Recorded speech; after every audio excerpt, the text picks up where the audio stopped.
This video I'm making for UPSC aspirants, civil services aspirants who are preparing for 2026 or beyond that, but in their ego or in their desire to prepare just for civil services exam, they end up wasting or destroying their entire career.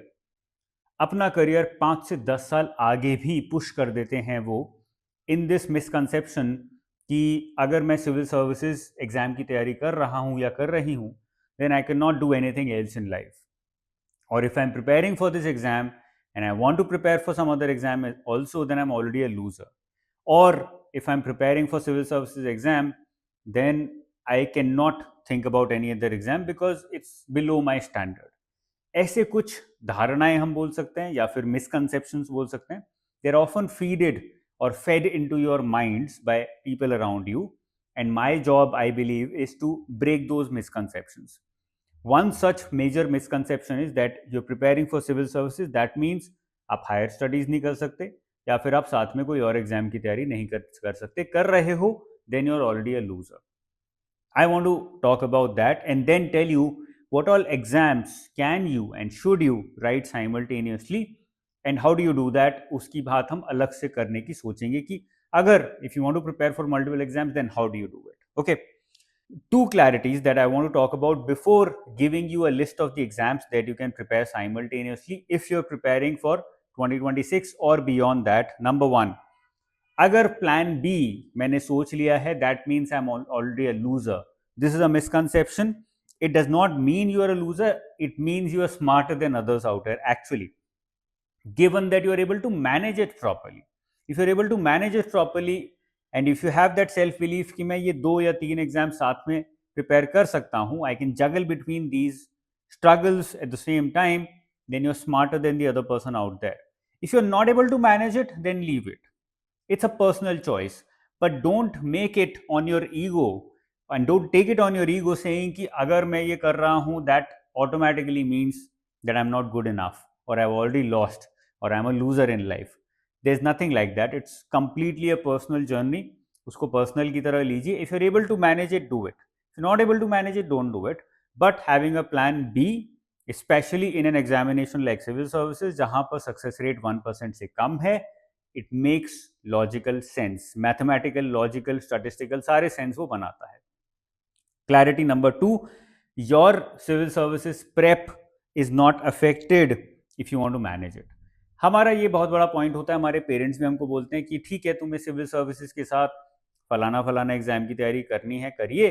और हमेशा यही बोलते हैं कि बस ये make sure कर लेना कि आपकी सिविल सर्विसेज की प्रिपरेशन अफेक्ट ना हो. बट हम सुनते क्या है, हम पहला पार्ट सुनते हैं, अगर आप सिविल सर्विसेज की तैयारी कर रहे हैं तो किसी और एग्जाम की तैयारी मत करिए. हम यही सुनते हैं because that is what we want to listen. But the reality is if you know that you can manage between 2 or multiple exams and your primary objective, priority 1, which is civil services exam, is not going to be affected, then why not do it. हम जब exam की तैयारी करते हैं specially in such heavy environment, in such competitive environment, तो हमें सब कुछ everything has to be prioritised.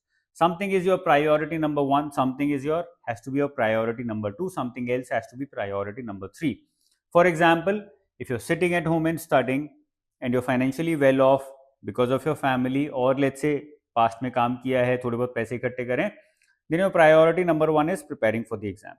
Your priority number 2 is keeping yourself mentally and physically fit because that helps you in better preparation for the exam, right? Your priority number 3 is preparing for multiple exams in this case. Okay, for example, then will come your priority number 4, then priority number 5. Let's say going to your friend's wedding or family's wedding and spending 4 days will be your priority number 7 or 8, right? That is how you prioritize your life. When you do that, automatically your preparation will not get affected badly.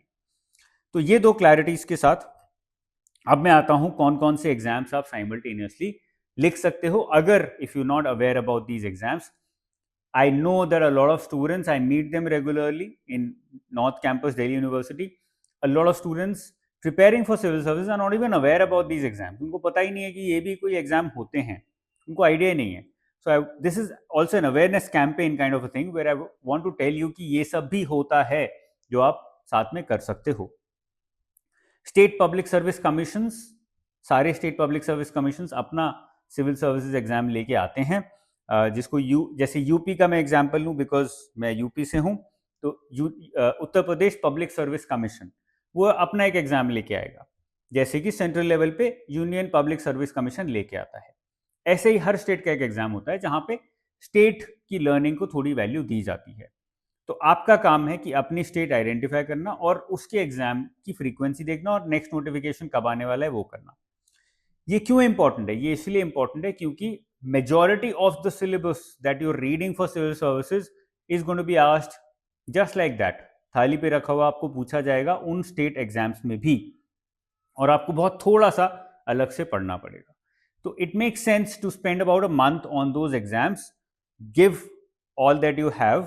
जो आपने पढ़ा है UPSC के लिए वो आपने revise करके वहां गए, आपका रिवीजन भी हो गया, और साथ में जो एडिशनल रिक्वायरमेंट है वो आपने फुलफिल कर ली. अगर लगता है कि एडिशनल रिक्वायरमेंट मैं फुलफिल नहीं कर पा रहा हूँ, I don't have that much time, I don't have that much energy, तो जितना आता है उतना पढ़ के चले गए. यूपीएससी वाला जरूरी नहीं है कि आप सब कुछ पढ़ के जाओ तभी एग्जाम्स लिखो. तो दो अप्रोचेस फॉलो की जा सकती हैं कि आप नया बिना पढ़े भी जा सकते हो और पढ़ के भी जा सकते हो. अ lot of times just with UPSC knowledge you're able to crack these exams also. That happens. तो यूपी के केस में बात करें तो डोमिसाइल चाहिए उत्तर प्रदेश का, 200 प्लस वैकेंसीज हर साल आती हैं. ऐसे ही हर स्टेट का अपना अपना चलता है, तो आप अपनी स्टेट आइडेंटिफाई करिए, उसका लेटेस्ट नोटिफिकेशन देखिए. You also look at the frequency of the notification. Some states are very very slow. For example MP I think 2022 और 23 का अब जाके उनका रिजल्ट आया, something like that. So some states are very slow, some states are very regular. जितने भी state के exams होते हैं, यूपी वाला एग्जाम्पल लूं अगर मैं, तो प्रीलिम्स होता है which is the exactly the same as civil services UPSC exam. Mains होता है 1350 मार्क्स का, where you have one essay paper, GS1, GS 1 to 4 है आपका, जिसमें which is exactly the same as UPSC civil services GS 1 to 4. बिल्कुल कुछ भी change नहीं है. GS5 and GS6 are 2 GS papers जो कि यूपी बेस्ड हैं. उसमें UP based history, UP based geography, UP based economy, UP based security, UP based disaster, ये सारी चीजें आती हैं. Okay, and there is Hindi paper which is qualifying in nature, और ये अगर क्लियर कर लोगे then you have an interview 100 marks का. So it's very similar to union public service commission civil services exam. बहुत सिमिलर है, थोड़ा सा फर्क है बस. यहाँ यूपी बेस्ड के 2 पेपर्स हैं जो आपको एडिशनली पढ़ने हैं. In fact there is no optional paper also in UPPSC, तो आपको ऑप्शनल पढ़ने की जरूरत नहीं है. That saves a lot of time. Revision में कम टाइम लगेगा आपका पीएससी देने के लिए, तो कम टाइम में रिविजन करके थोड़ा बहुत यूपी वाला पढ़ के जा सकते हो, एग्जाम दे सकते हो. Okay, this is the first exam. The second exam, let me come to the second exam, which is Indian Forest Service. Now the good thing about Indian Forest Service exam is कि उसका prelims is based upon prelims of civil services exam. मतलब एक और exam भी नहीं देना है, civil services exam आप दोगे प्रीलिम्स, उसी में आपकी जो मेरिट है वो निकल के आएगी for Indian forest service also if you applied for it. तो अगर आपका civil services exam prelims clear हो गया, हाई चांसेस कि आपका फॉरेस्ट सर्विस भी क्लियर हो गया automatically. Now you have to write separate mains for forest service exam. वहां पर सेपरेशन होता है और इंटरव्यू अलग होता है. सो प्रीलिम्स का सिमिलर भी नहीं है, सेम है. That's the difference between state public service commission and Indian forest service. Mains में देर आर 6 पेपर्स, जिसमें कि 2 ऑप्शनल हैं और हर एक ऑप्शनल के 2 पेपर हैं, मतलब total 4 papers. There is 1 paper of GK, 1 paper of English. तो यहाँ पे जीएस पे फोकस कम है, ऑप्शनल पे फोकस ज्यादा है. और ये जो ऑप्शनल भी हैं ये साइंस, एग्रीकल्चर, जियोलॉजी ऐसे सब्जेक्ट्स हैं, कॉमर्स ह्यूमैनिटीज वाले सब्जेक्ट्स नहीं हैं. सो कॉमर्स ह्यूमैनिटीज वाले स्टूडेंट्स इस एग्जाम को नहीं लिख पाते हैं. And then finally we have the interview exactly the same as in other exams. Third exam है हमारा UPSC CAPF combined armed police forces. इसके अंदर ये सारे अलग अलग पुलिस फोर्सेस आती हैं, BSF, CRPF, CISF, ITBP and SSB. ये अलग अलग सशस्त्र सीमा बल, अलग अलग पुलिस फोर्सेज हैं जो इसके अंदर आती हैं. वैकेंसीज अप्रॉक्सीमेटली 500 के आसपास CAPF में रेगुलरली आती हैं. अब CAPF में क्या सीक्वेंस है एग्जाम का? फेज 1 होता है सबसे पहले, which consist of paper 1 and paper 2. Paper 1 is exactly the same as UPSC civil services exam, GS and CSAT. Paper 2 इसमें अलग होता है, पेपर 2 में जीएस रिटन होता है, मतलब the civil services exam has mains, ये वाला जो मेंस वाला है वो यहाँ पे सेम एग्जाम में लिया जाता है, not a different level. So in prelims only और in phase 1 only you have both pre and mains combined, okay. और इंग्लिश होता है और पूरा राइटिंग फॉर्मेट में होता है, just like UPSC civil services mains exam. When you clear this, then there is a physical test. When you clear the physical test, then there is an interview. So there is no qualifying paper as such like prelims. आपने directly एक exam दिया, आपका clear हो गया, merit में आ गया, आपका physical test होगा क्योंकि पुलिस फोर्स में जा रहे हो, और उसके बाद वो क्लियर कर लोगे तो इंटरव्यू होगा, फिर एक कंबाइंड लिस्ट बन जाएगी। So it's a little smaller compare to other exams, qualifying वगैरह कुछ नहीं है, मेरिट प्योरली एक एग्जाम के बेसिस पे, एक लेवल के बेसिस पे मेरिट बना देते हैं वो, which I think is actually good also because it takes less time.